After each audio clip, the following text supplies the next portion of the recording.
And economy is also showing some green shoots. Especially we saw the rise in exports. Do you think Indian economy is out of red, or there is a still, a long way?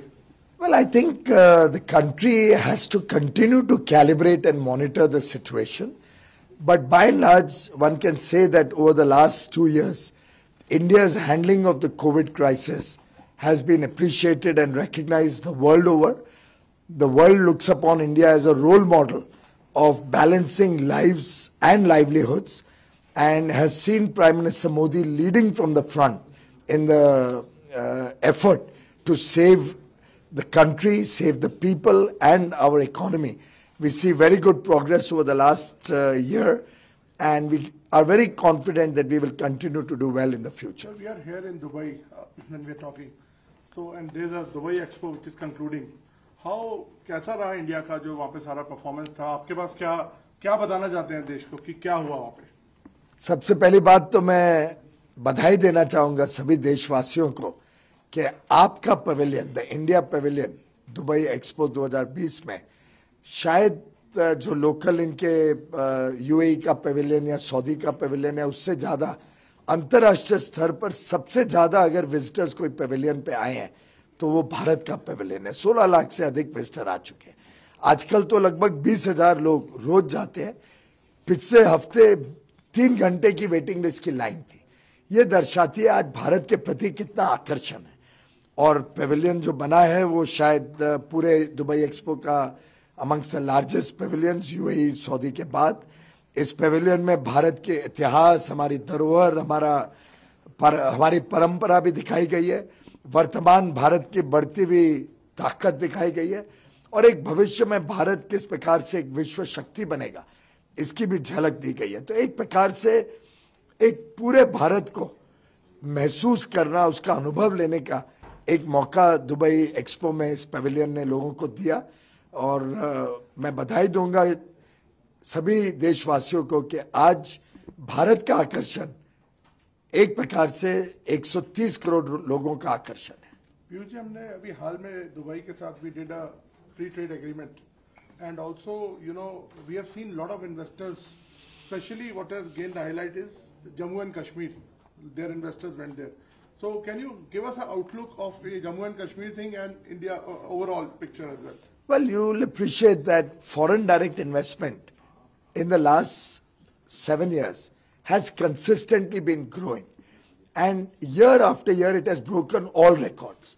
So we've seen the highest foreign direct investment coming into India for every year in the last 6 years and counting. It shows that India is emerging as a preferred destination for investments. In the COVID period also we had record investments. After the abrogation of Article 370 in Jammu and Kashmir on 5th and 6th of August 2019, the way Kashmir has become an attraction for investors both in India and internationally was evident when we saw this high-level delegation from UAE come to Jammu Kashmir. In fact, one of the MOUs was signed during my earlier visit also when I was there with Manoj Sinha ji in Kashmir.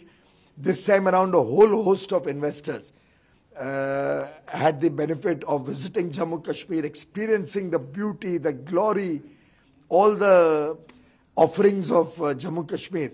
And I have no doubt in my mind that given the huge thrust of the government of India to promote investments in Jammu Kashmir, the excellent package that Prime Minister Modi has given to promote industrial development of Jammu and Kashmir, and the enthusiasm that I can see both in India and internationally, particularly in UAE, we will see very rapid and enormous progress in Jammu Kashmir in the years to come. Coming to my last set of questions, are we also looking for a larger agreement with the GCC region? The GCC had reached out to us some time back. We have already started the scoping exercise of deciding what kind of a framework a free trade agreement with the GCC would look like. I am very hopeful that in the very near future, we'll launch discussions and negotiations and try to come up with a good free trade agreement, a fair, equitable, balanced agreement, which will provide new opportunities for jobs, provide opportunities for growth, increase our economic trade between the GCC region and India. So I'm very confident we will be able to do some good work to expand trade with the GCC. Sir, little digression. Last two questions. Sir, this Ukraine crisis has created international, volatility in pricing. India is also facing a big, it's taken big hit out of it. आप कैसे देखते हैं कि जो pricing है, specially fuel pricing, उससे कैसे relief मिलेगा कॉमन आदमी को? जो अंतर्राष्ट्रीय स्थिति है उसमें आज पूरे विश्व में कीमतें बढ़ी हुई हैं। तेल की कीमतें तो आसमान छू रही हैं, पर इसके अलावा आप देखें तो लगभग हर एक खाद्य पदार्थ की कीमतें भी बहुत ऊंची चल रही है। जो ये क्राइसिस हुआ है इसके कारण फर्टिलाइजर में प्राइसेस में भी बहुत तकलीफ आई है। तो एक प्रकार से पूरे विश्व भर में महंगाई बहुत बड़े रूप में परेशानी दे रहा है। ऐसी परिस्थिति में भारत एक प्रकार से आप देखेंगे तो फर्टिलाइजर प्राइस हमने बढ़ने नहीं दी, पूरा बोझ सरकार ने ले लिया। तेल जो खाने का तेल है, एडिबल ऑयल, दालें, फ्रूट्स, वेजिटेबल्स, अनाज, हर चीज पे लगातार नियंत्रण रख रही है सरकार। आपने पहले के ज़माने में जब सुना होगा, देखा होगा, याद होगा आपको कैसे दाम चढ़ जाते थे। अब हम सब चीज़ों पे लगभग डेली मॉनिटरिंग करते हैं और जहाँ जहाँ पॉलिसी इंटरवेंशन लगती है उसके तहत भी चीज़ों को नियंत्रण में रखने में सफल हुए।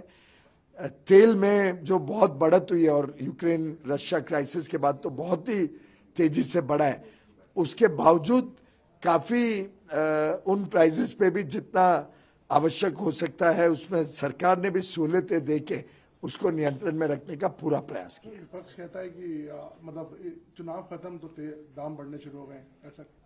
भाई ये अंतर्राष्ट्रीय स्थिति तो कोई हमने नहीं क्रिएट करी है और चुनाव जिस पीरियड में खत्म हुआ और ये अंतर्राष्ट्रीय स्थिति जिस पीरियड में बिगड़ी, ये कोइंसाइड हुआ, ये तो कोई राजनीतिक का विषय नहीं है।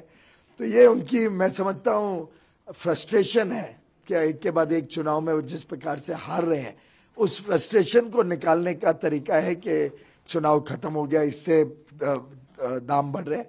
अगर ऐसा होता तो ये भी कहते थे विपक्ष के लोग कि चुनाव तक ही आपको मुफ्त में अनाज मिलेगा।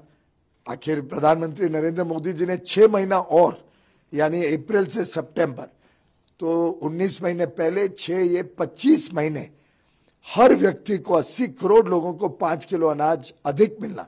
फूड सिक्योरिटी का अनाज अलग, ये 5 किलो प्रति व्यक्ति अलग, तो एक प्रकार से डबल अनाज 25 महीने के लिए। विश्व ने आज तक कभी इतना बड़ा फूड सिक्योरिटी प्रोग्राम आज तक नहीं चलाया जो भारत ने प्रधानमंत्री गरीब कल्याण अन्न योजना के तहत किया है। मैं प्रधानमंत्री नरेंद्र मोदी जी को की दूरदर्शिता को देश के सामने रखना चाहूंगा कि कोविड की महामारी से जैसे जैसे चीजें नॉर्मलाइज हो रही हैं, इस पीरियड में भी लोगों को इस सहूलियत देना, ये अवश्य उनके संवेदनशील व्यक्तित्व का एक परिचय है। उनके दिल में जो गरीबों के प्रति, जो सामान्य लोगों के प्रति जो संवेदना है, जिस प्रकार से वो चिंता करते हैं कि किसी को कोई तकलीफ ना आने दें, उसके कारण ही मैं समझता हूं कि भारत ऐसा देश है जिसके बारे में विश्व चिंता करता था कि कोविड में क्या होगा, लोग को खाना कैसे मिलेगा, लोग मरेंगे भूख के मारे, लेकिन भारत में एक भी दिन कोई चूल्हा ऐसा नहीं है जो रात को नहीं जला। प्रधानमंत्री गरीब कल्याण अन्न योजना का एक बहुत बड़ा इसमें योगदान रहा।